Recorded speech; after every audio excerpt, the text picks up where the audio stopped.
महाविकास आघाडीमध्ये आपल्याला आठवत असेल जेव्हा माननीय उद्धवजी स्वतः असेंब्लीमध्ये आले होते त्यावेळेस काँग्रेस असेल राष्ट्रवादी काँग्रेस पक्ष आदरणीय पवार साहेबांचा आम्ही सगळ्यांनी मिळून जेव्हा हा कायदा आणला होता तेव्हा सगळ्यांनीच त्याचा विरोध केला होता। हो, मी मान्य करते कमिटीमध्येही सगळे होते, पण कमिटीमध्ये अनेक सूचनाही दिल्या गेल्या, पण त्याची योग्य अशी अंमलबजावणी झाली नाही।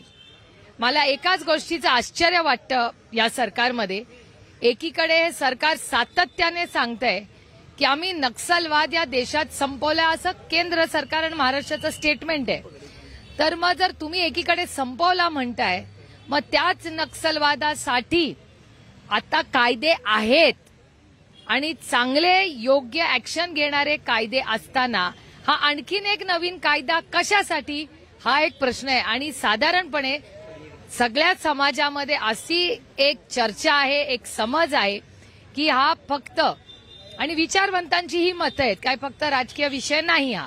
आज ते सत्तेत आहेत, उद्या आम्ही येऊ शकतो सत्तेत, त्याच्यामुळे ही एक प्रक्रिया आहे। असे कायदे आणून संविधानाच्या विरोधी असा घेतलेला हा निर्णय, हा देश कुणाच्या मनमर्जीने चालणार नाही, हा फक्त भारतरत्न डॉक्टर बाबासाहेब आंबेडकरांच्या संविधानाने हा देश चालणार। आणि म्हणून या विधेयकाचा आम्ही सगळे मिळून महाविकास आघाडी म्हणून तर आहे, पण माणुसकी आणि एक जबाबदार महाराष्ट्राचे आणि भारतीय नागरिकही आम्ही आहोत, म्हणून आम्ही याचा ताकदीने विरोध करतोय। आणि आमची विनंती आहे महाराष्ट्राच्या सरकारचा की हा विड्रॉ करावा आणि आहेत ते कायदे ते पूर्ण आहेत, म्हणजे आम्ही अजिबात असं म्हणत नाही की ह्याच्या किंवा त्याच्या विरोधात नसावा। हा देश संविधानानेच चालला पाहिजे, जेव्हा कायदे नियम आहेत, हा आणखीन एक नवीन कायदा कशासाठी। मुंबईत पण आंदोलन होते, पण मुंबईच्या आंदोलनाला, महाविकास आघाडीच्या आंदोलनाला काँग्रेस जे आहे ते अनुपस्थित आहे। काँग्रेसचा कुठलाही नेता जो आहे तो आलेला नाहीये। कालची जी मतं फुटली महाविकास आघाडीतली, ठाकरे गटाची आणि राष्ट्रवादीची मतं फुटली आणि 15 मतं सीपी राधाकृष्णन यांना जास्त गेली खासदारांची, ती नाराजी आहे म्हणून काँग्रेस तुमच्या नाही, मला तुम्हाला एक प्रश्न विचारायचा आहे की किती मतं फुटली? 15 मतं जास्त पडली। हा, जास्त ती म्हणजे ती सेनेची होती, ती मार्क केली होती का की ही 15 मतदान गुप्त होतं का नाही? मतदान गुप्त, मग एक मतदान गुप्त मतदान आहे, तर तुम्हाला कसं माहिती की ती राष्ट्रवादीची आणि मतदान राज्याचं? नाही, एक मिनिट जरा आपण डिस्कशन करूया ना, अकॅडमिक डिस्कशन करूया। तुमचं म्हणणं आहे क्रॉस वोटिंग झालं? एक मिनिट, काल भारतीय जनता पक्षाचे वरिष्ठ नेते आहेत संजय जयस्वालांचं स्टेटमेंट आहे, जे ANI आहे का इथे, ANIनी काल दाखवलेलं, ANIनी दाखवलंय, ज्याच्यात त्यांचं म्हणणं आहे की 40 मतं झाली असं ANIचं दाखवलेलं आहे। त्याच्यामध्ये त्याचं ब्रीफिंग असं आहे की 40 मधली 11 मतं ही YSR काँग्रेसची आहेत। आता मला स्वातीताई इथे आहात, आपण शिवसेनेचं नेतृत्व करता, YSR काँग्रेसला कधी इंडिया अलायन्समध्ये भेट झाली आहे का तुमची? YSR काँग्रेस हा इंडिया अलायन्सचा मित्रपक्ष नाही, तो 5 वर्ष जगनमोहन रेड्डींच्या नेतृत्वात ते आंध्र प्रदेशचे मुख्यमंत्री होते, 5 वर्ष तो भारतीय जनता पक्षाचा मित्रपक्ष होता, त्यांनी मित्रपक्ष बदलला, म्हणजे ह्यांचे मित्रपक्ष ह्यांच्या सोयीने होतात। 11 मतं जी 40 आमच्या गळ्यात मारतायत ती YSR काँग्रेसची आहेत। आता YSR काँग्रेस बीजेपी बरोबर आहे का नाही, ह्यांच्या सोयीप्रमाणे कधी जगनमोहन रेड्डी यांचे मित्र, कधी चंद्रबाबूजी यांचे मित्र, नक्की कुठल्या पक्षाच्या बाजूनी भारतीय जनता पक्ष आहे असं होत नाही ना। पण मग ही मतं आमचीच, मग ह्यांचं आर्ग्युमेंटच खोल आहे ना। आणि दुसरं मत आहे, एक तर मला प्रश्न विचारायचा आहे, खूप प्रांजळपणे हा प्रश्न मी विचारते, ज्यांनी आरोप केले असतील त्यांना, की तुम्हाला कसं माहिती, देशाने मतदान केलं ना, आम्हाला काय वेगळ्या रंग, मी या इथे सगळीकडे मतदान करणारी मी एकटीच आहे, मला जो कागद दिला त्याच्यावर कुठलाही नंबर नव्हता, पारदर्शकपणे होतं। अच्छा, तुम्ही महाराष्ट्राचे मतदार का, चला तुम्हाला गुलाबी रंग नाही, इथे पांढराच रंग चालतो, त्यामुळे असं कुठलाही वेगळा पेपर, आणि जर हे सिक्रेट वोटिंग होतं तर मग यांना कसं माहिती की कुठली मतं फुटली, हा प्रश्न मला विचाराल जर असे आरोप असतील तर मी माननीय आपलं त्याचे अध्यक्ष, खरं तर प्रेसिडेंटलाच पत्र लिहावं लागेल की ह्याच्यात काहीतरी गोलमाल दिसतोय। गोलमालच आहे. नाही आरोप कोणी केला ह्याला महत्व नाहीये. जर सत्तेतल्या लोकांना माहिती आहे कुठे मतदान झालं, ह्याचा अर्थ परत जे राहुलजी म्हणतात वोट चोरी चाललं ना, तुम्हाला कसं कळलं कोणी कुठल्या? जर देशाने मतदान केलं तर 15 मतं हे म्हणतात ना, 14 मतं. काल तर मराठी मीडिया 50 म्हणत होतं. 50 वरनं तुम्ही आता 14 वर आलाय, करेक्ट? मग 14 क्रॉस वोटिंग झाली. मग ही कुठल्या देशाची झाली, कुठल्या राज्याची झाली, ती कशावर?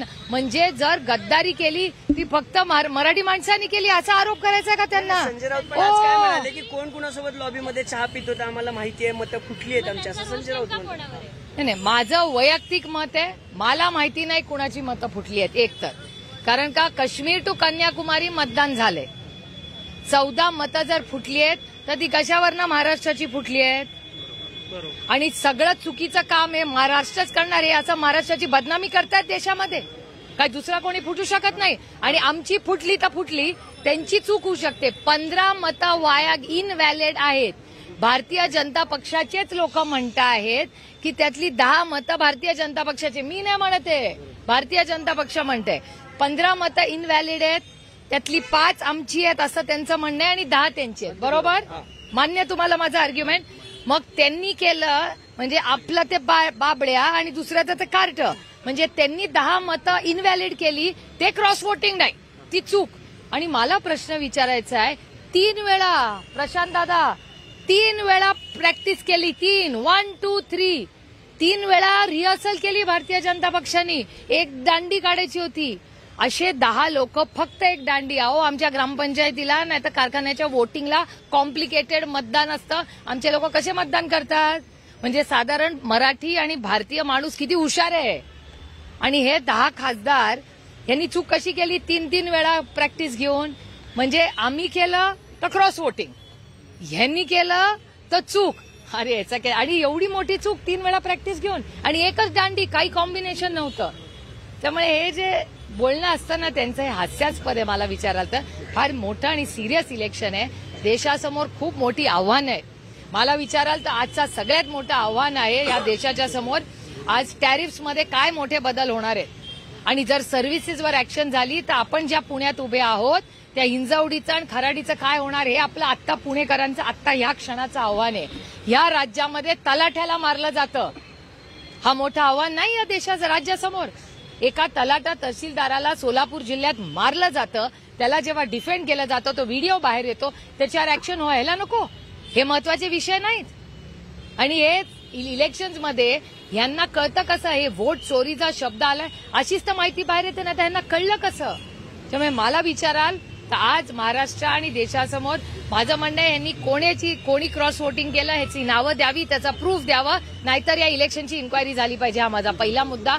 दुसरा की भारत सरकारने त्यांचा स्टँड सांगावा की सर्व्हिसेसवर काय स्टँड आहे टॅरिफवर, आणि अमेरिकेशी काय बोलणं चाललंय. हिंजवडी, खराडी, बँगलोर, आताच त्यांनी एक जमीन सासवडला करायचं सेंटर चाललंय, बरोबर? आताच महाराष्ट्र सरकारने अनाऊन्स केलंय. मग जर हिंजवडी आणि खराडीच अडचणीत असेल तर सासवडला कसं काढणार? मला काळजी वाटते त्याची. अहो, मी लोकप्रतिनिधी घेतली, माझ्या कष्ट करणाऱ्या मुलांनी एवढं सॉफ्टवेअरमध्ये डिग्रीज घेतल्या, नोकऱ्या मेरिटवर मिळालेल्या आहेत. जशा सोलापूरची महिला डीएसपी, मी फक्त महिला का म्हणते, मला सार्थ अभिमान आहे त्या लेखीचा, जी मेरिटवर पास जाऊन ती तिचं काम करते. अशा लेखीनं एकीकडे बेटी पढाव बेटी बचाव वगैरे बोलायचं आणि दुसरं महिलांवर अशी गलिच्छ वागणूक जे होते या राज्यात, हे शोभणारं नाहीये. हा छत्रपतींचा महाराष्ट्र आहे, हा शाहू फुले आंबेडकरांचा महाराष्ट्र आहे, हा सावित्रीबाई फुलेंचा महाराष्ट्र आहे. त्याच्यावरूनच प्रश्न आहे ताई, जेव्हा दादाचा हे सगळा कॉल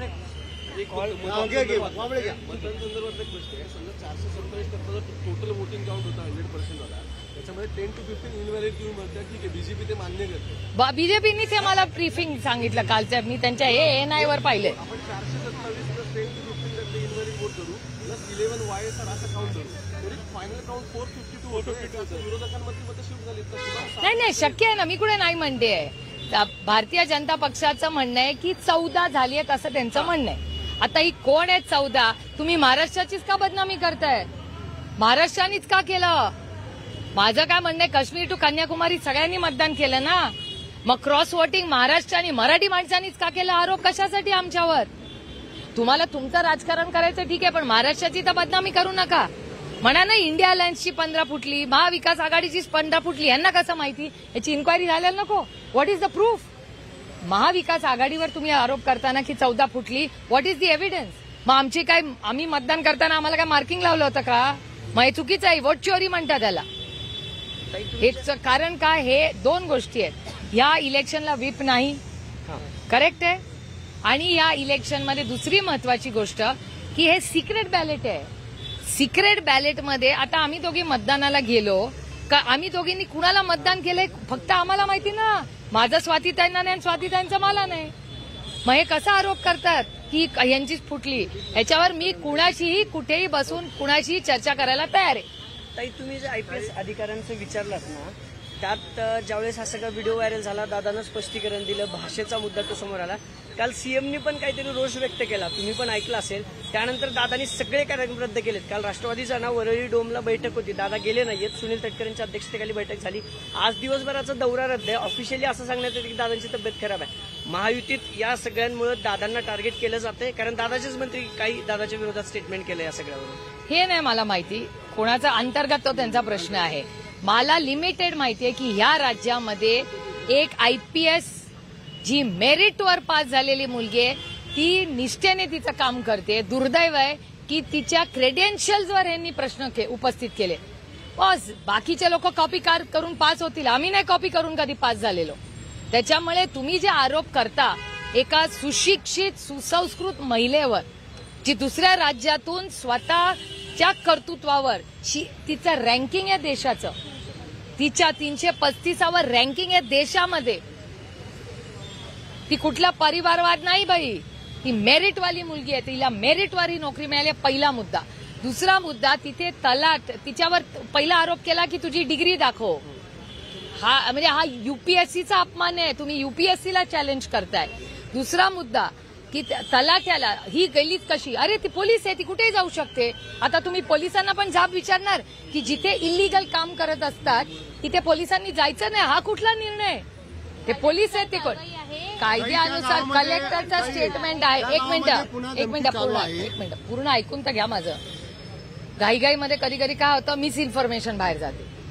काय झालं तर तलाट्याला हाणामारी झाली असा व्हिडिओ कालपासून सगळे लोकमतच्या वर्तमानपत्रात काल ती बातमी छापून आलेली आहे. मी स्वतः वाचली आहे दिल्लीत, म्हणून सांगते. कारण का मला उगाच आरोप करायला आवडत नाही. कुठून आम्हाला मिळाली इन्फॉर्मेशन ही माहिती असली पाहिजे. लोकमतनी काल ते लिहिलं की महिलेवर तलाट्यावर आरोप झाले, हाणामारी झाली तलाट्याला का तहसीलदाराला. मग तिथून पोलिसांना फोन गेला, ती आली आणि काल तिथल्या कलेक्टरांचं स्टेटमेंट आहे की जी कारवाई तलाठी कोण करत होते आणि पोलिसांची ती योग्यच आहे. हे कलेक्टर म्हणतायत, मी म्हणत नाहीये. आणि हे मी तुमच्याच चॅनलवर पाहिलेलं आहे. म्हणजे इमानदार लोक जर व्यवस्थित काम करत असतील तर कुठलेही गावगुंड जर लोकांना असं वागावं लागलं, हे संविधानाच्या विरोधात आहे आणि कोणीही यांना पाठीशी घालू नये. जर कुठल्याही जे इमानदार आहेत या लोकांना जर या सरकारने त्रास दिला तर आम्ही रस्त्यावर उतरून, हा जन आंदोलन असेल, हे कुठल्याही पक्षात, आम्हाला याच्यात राजकारण आणायचं नाही. हे जन आंदोलन या सरकारच्या विरोधात करू. त्याच्यामुळे माझी माननीय मुख्यमंत्र्यांना विनम्र विनंती आहे की तिथला जो तहसीलदार, तलाठी, जो कोणी असेल ज्याला हाणामारी झाली, ज्यांनी त्यांना हाणामारी केली त्यांच्या विरोधात ताकदीने तुम्ही ऍक्शन घेतली पाहिजे. आणि ही सुशिक्षित सुसंस्कृत मेरिटवर पास झालेली जी ही पोलीस आहे तिला न्याय मिळाला पाहिजे. रोहित पवार असं म्हणतात की अहवाल आलाय तहसीलदारांचा, त्यांनी सांगितलं होतं की कारवाई मेरिटनुसार आहे की नाही चेक करा. अहवाल क्लिअरली इंडिकेट करते की मेरिटनुसार त्या कारवाई त्यामध्ये काहीच नव्हतं. बरोबर आहे. त्याच्यामध्ये महाराष्ट्रातला एक मंत्री थेट इंटरफेअर करत असेल तर तुम्ही दादांच्या राजीनाम्याची मागणी करायची नाही. माझं म्हणणं आहे की माननीय मुख्यमंत्र्यांनी ह्याच्यावर एक पूर्णपणे एक स्टेटमेंट द्यावं आणि राज्याला खरं आहे काय ते मांडावं. मी म्हणते, तुम्ही म्हणते, ह्याच्यावर नाही बघा. कारण का ह्याच्यात रोज नवीन स्टोरीज येत आहेत.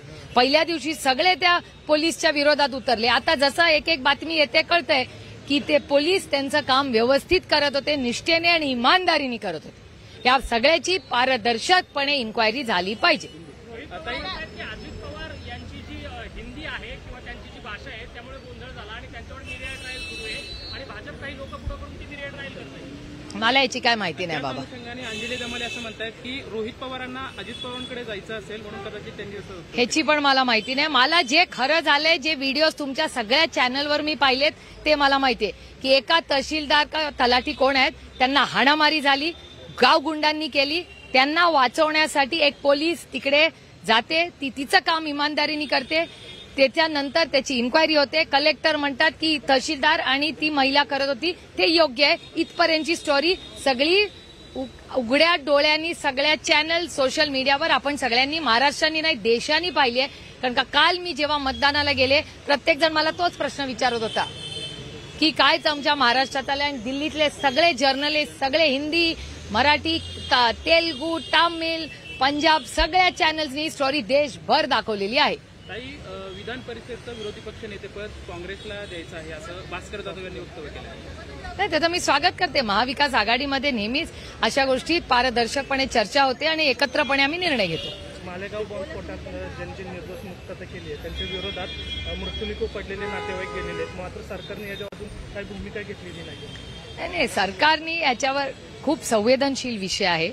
असं आहे, ज्या घरातले लोक जातात ना त्यांचं दुःख त्यांना माहिती असतं आणि मायबाप सरकारातून सरकारने कुठलंही सरकार असलं तरी त्यांनी अशा बाबतीत संवेदनशीलपणेच वागलं पाहिजे आणि त्या भारतीय नागरिकाला न्याय मिळाला पाहिजे. काही आधी श्रीलंका, नंतर बांगलादेश आणि थेट आता नेपाळ सातत्याने अराजकता भारताच्या शेजारच्याच देशांमध्ये होतीये. त्यावर असेसमेंट आहे, त्याला जोडून असा प्रश्न आहे की आता राज्यातले आपल्या देशातले सुद्धा अनेक नेते असं म्हणतायत की थेट तशी जरी सिच्युएशन आपल्याकडे नसेल तरी इनडायरेक्टली कॉन्सिक्वेन्सेस मात्र तसे होऊ शकतात. नाही, मी खूप गांभीर्याने हा विषय मांडू इच्छिते. मी काही सरकारवर विरोध करत नाहीये किंवा टीका टिप्पणी करत नाहीये, पण मला असं वाटतं की ही परिस्थिती असेल तर भारत सरकारने ह्याच्यावर एक स्पेशल सेशन किंवा एक ऑल पार्टी मीटिंग बोलवली पाहिजे. ज्या पद्धतीने टॅरिफचा मोठा विषय असेल, आव्हान असेल किंवा भारतातले सगळेच आपल्या आजूबाजूच्या सगळ्याच देशांमध्ये प्रचंड अस्थिर असं वातावरण आहे. मला दुःख एका गोष्टीचं वाटतं. काल तुमच्याच चॅनलवर दाखवण्यात आलं की बारामती लोकसभा मतदारसंघाला जो हायवे जातो त्या हायवेवर एक ट्रक लुटला. असं कधी झालेलं नाही आपल्या भागात आणि ती लोक काय आपली होती, बाहेरची होती ह्याच्यात मला पडायचंच नाही. ती व्यक्ती भारतीय होती. याचा अर्थ कुठे ना तरी काहीतरी अस्वस्थ होतं ना. लॉ अँड ऑर्डरचा क्राईम कधी वाढतो?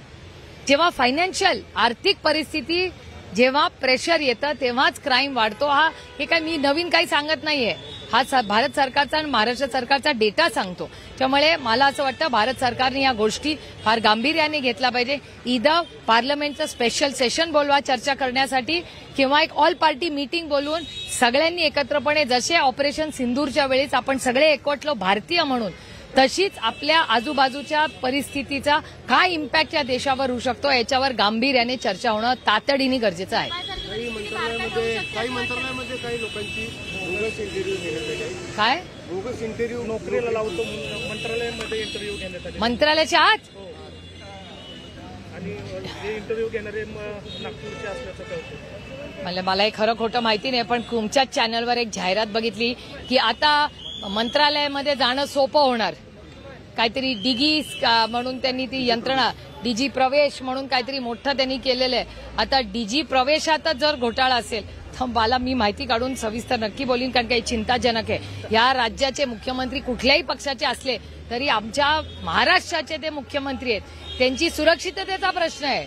जर तुम्ही म्हणताय त्याच्यात तथ्य असेल तर आपल्या महाराष्ट्राच्या मुख्यमंत्र्याच्या सिक्युरिटीचा लॅब्स आहे, ह्याची इन्क्वायरी व्हायला पाहिजे. ताई, तुम्ही जरी आता म्हणत असाल की मतं फुटली नाहीयेत, नाही, मी म्हणत नाही क्रॉस वोटिंग होऊ शकतं, शूटिंग होऊ शकतं, पण कुणाची मतं आहेत कसं कळणार? आता ह्या राज्यसभेच्या मतानंतर आता काँग्रेस मुंबईतल्या आंदोलनाला आलं नाहीये. दबक्या आवाजाच्या स्थानिक स्वराज्य संस्थेच्या निवडणुकीत काय लढणार? एक तर मी दबक्या आवाजाच्या चर्चांना विश्वास ठेवत नाही. जेव्हा बोलत दिल खोलके बोल. मग स्थानिक स्वराज्यामध्ये पण एकत्र तर काल आम्ही एकत्रच होतो ना सगळे. काल काँग्रेस आम्ही सगळे एकत्रच होतो दिवसभर. राऊत साहेब पण होते, मी पण होते, काँग्रेसचे पण सगळे नेते होते, सगळे एकत्रच होते. पण मग स्थानिक स्वराज्य संस्थेत बघूया ना. आधी राष्ट्रवादी काँग्रेस एकत्र होतं आणि काँग्रेस आम्ही एकत्र असताना आमची आघाडी होती तेव्हा किती वेळा आम्ही एकत्र लढलो. तुमच्या आपण उभे होते आपल्या पुण्यातच किती वेळा वेगळे लढलोय. त्याच्यात काय मोठं नवीन?